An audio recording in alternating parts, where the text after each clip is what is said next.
আসসালামু আলাইকুম স্টুডেন্টস, আশা করি তোমরা সবাই অনেক ভালো আছো। আজকে ভিডিওতে আমরা কেমিস্ট্রি ফার্স্ট পেপারের সেকেন্ড অধ্যায় গুণগত রসায়নের যে টপিকগুলো থেকে তোমার সত্য বা মিথ্যার এই প্রশ্ন আসতে পারে সেগুলো আমরা তোমার জানবো।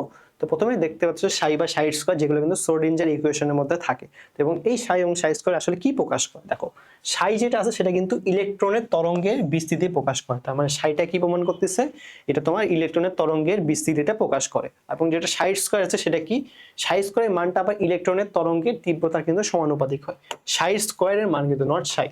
তারপর 3 নম্বরে বলছে কি লাস্টে, যে ইলেকট্রনের যে সম্ভাব্য অবস্থান এটা নিউক্লিয়াসে কোন দিকে হবে সেটা কিন্তু সাই স্কয়ারের মান থেকে জানা যায়। তো এখানে সাই এবং সাই স্কয়ারে কিন্তু বিভিন্ন তাৎপর্য বলা আছে, সো এখানে কিন্তু আমাদের প্রথমে প্রশ্ন চলে আসতে পারে। তাহলে দেখো, ইলেকট্রনের চার্জ এবং তোমার ভর, সব এই দুটো জায়গায় কিন্তু বেশিরভাগ স্টুডেন্ট ভুল করে থাকে। যেটা হচ্ছে তোমার ইলেকট্রনের চার্জ, সেটা হচ্ছে তোমার প্রোটনের চার্জের নেগেটিভ, সেটা কত? -1.6 × 10⁻19 কুলম্ব। এবং এই চার্জটাকে হচ্ছে তোমার নির্ণয় করে অনেকে হয়তো বলো, মানে ভুল করে বলো যে বিজ্ঞানী জে থমসন, বা থমসন না, কিন্তু এই তো ইলেকট্রনের চার্জ নির্ণয় করেন তোমার বিজ্ঞানী রবার্ট মিলিকান। এবং কোন পরীক্ষা দ্বারা এটা তিনি হচ্ছে নির্ণয় করেন? সেটা কিন্তু তৈলবিন্দু পরীক্ষা। তো এই জায়গাগুলো থেকে কিন্তু খুবই গুরুত্বপূর্ণ প্রশ্ন চলে আসবে, অনেকে ভুল করে ফেলে। এবং ইলেকট্রনের যে তোমার ভর আছে 9.11 × 10⁻31 কেজি, এটা তোমার নির্ণয় করেন হচ্ছে তোমার বিজ্ঞানী জে থমসন। তো এই জায়গাগুলোতে কিন্তু আমাদের অবশ্যই সাবধান থাকতে হবে। আচ্ছা, এরপরে আসো, অতিবেগুনি রশ্মি দিয়ে কিন্তু অলরেডি একবার 25 এবং 26 সেশনে একটা প্রশ্ন চলে আসছে। তো এই জায়গাগুলোতে আমাদের কিন্তু মাথায় রাখা লাগবে। দেখো, প্রথমে দেখো এই যে তোমার 2 নম্বর অপশনে দেখো কি বলছে, 230 থেকে 365 তোমার ন্যানোমিটার, এটা কোন কাজে ব্যবহার করা হচ্ছে? ইউভি আইডি এবং লেভেল ট্রাফিকিং গ্রুপে। তো ইউভি আইডি মানে কি? আইডি কার্ডটা কিন্তু 1 বছর পর পর স্কুলগুলোতে চেঞ্জ করা হয়, মানে ক্লাস চেঞ্জ করার জন্য। স্বাভাবিকভাবেই যেখানে লাস্টে তোমার 365 আছে সেটা হচ্ছে তোমার ইউভি আইডি এবং লেভেল ট্র্যাকিং গ্রুপে কিন্তু ব্যবহার করা হচ্ছে। তারপর দেখো 3 নম্বরে কি বলছে, যে 230 থেকে 380 ন্যানোমিটার, এটা কিন্তু তোমার অপটিক্যাল সেন্সর রূপে ব্যবহার করা হয়। দেখো, অপটিক্যাল থেকে কিন্তু অপটি 50, সো এখান থেকে কিন্তু তোমার এই 230 এবং 380 এর মধ্যে পার্থক্য হচ্ছে তোমার 150 ন্যানোমিটার। তো এই অপটিক্যাল সেন্সর রূপে তাহলে ব্যবহার করার কথা হচ্ছে তোমার 230 থেকে 380 ন্যানোমিটার। তারপরে দেখো 240 থেকে 280 ন্যানোমিটার কোন কাজে ব্যবহার করা হচ্ছে? জীবাণুনাশন কাজে। আমরা কি জানি, কোনো একটা মানুষ মারা গেলে কিন্তু তার 40 দিন পর কিন্তু তার জন্য চল্লিশা করা হয়। তো জীবাণু, তারপর জীবাণুর কারণে সে যদি মারা যায় তার মানে 40 দিন পর। তাহলে দেখো 240 থেকে 280, এটার মধ্যে পার্থক্য কত? 40। তো স্বাভাবিকভাবে জীবাণুনাশক কাজে কত ব্যবহার করা হচ্ছে তোমার?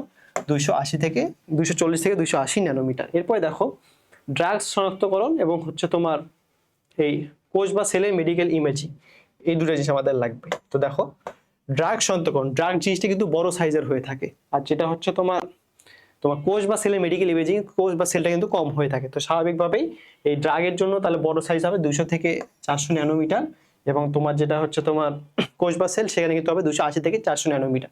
তো এখানে 400 কেন হবে? দেখো, সেলেও 4টা অক্ষর আছে, ড্রাগেও 4টা অক্ষর আছে, এই জন্য এটা তোমার 400 ন্যানোমিটার হবে, মানে যেহেতু 44 থেকে 400। তারপরে দেখো, প্রোটিন অ্যানালাইসিস কাজে ব্যবহার করা হচ্ছে তোমার 270 থেকে 360 ন্যানোমিটার।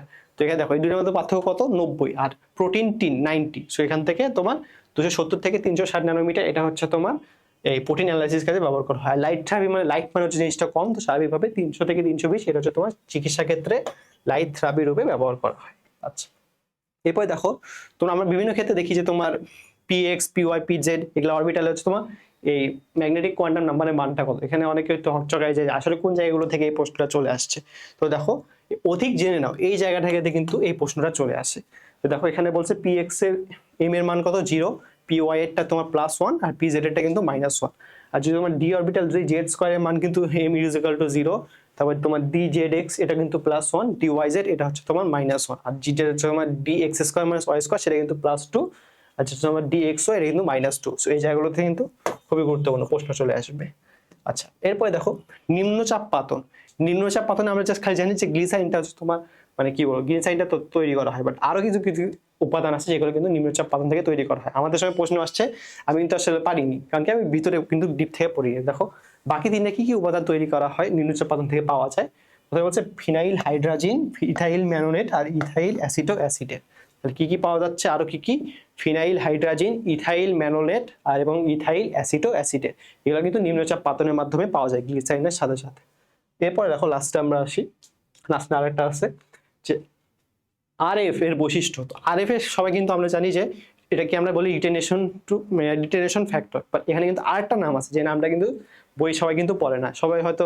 আর এই জিনিসটা রিলেশন টু ফ্রন্ট, তো এই রিলেশন টু ফ্রন্টকে অনেকে অপশনে দিয়ে থাকে যে হচ্ছে তোমার retention to front. Retention to front কিন্তু হবে না, এটা কিন্তু retention factor, but relation to front এটা হচ্ছে এটার আরেকটা নাম। তো আরএফ এর বৈশিষ্ট্যটা কি দেখো, এর কোনো কিন্তু একক নেই, কারণ কি এরা দুইটা জিনিস অনুপাত, এবং এর মানটা কত হবে, 1 থেকে কম হবে, এর ভ্যালুটা 1 থেকে কম হবে, কারণ কি উপাদানটা হচ্ছে একটু তোমার ধীরে চলে। তারপর দেখো এটা কি কাজে ব্যবহার করা হয়, উপাদান শনাক্তকরণের কাজে ব্যবহার করা হয়, এবং এটা কিসের উপর নির্ভর করে, দ্রাবকের বৈশিষ্ট্যের উপর এর মানটা নির্ভর করে। তারপর দেখো কোথায় কোথায় চেঞ্জ করে দিতে পারে, এর কোনো এককটা এটা এর মানটা 1 অথবা 1 থেকে বেশি এটা দিয়ে দিতে পারে।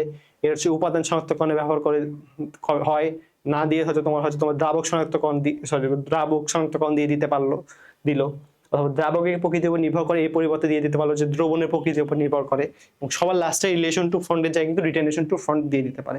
তো এই জায়গাগুলোতে কিন্তু আমাদের খুবই সাবধান থাকা লাগবে। আচ্ছা, এরপরে আমরা আসি লাস্ট। আচ্ছা, এইটুকুই ছিল। তো আশা করি তোমার সবাই এই ভিডিওটা ভালো লাগছে।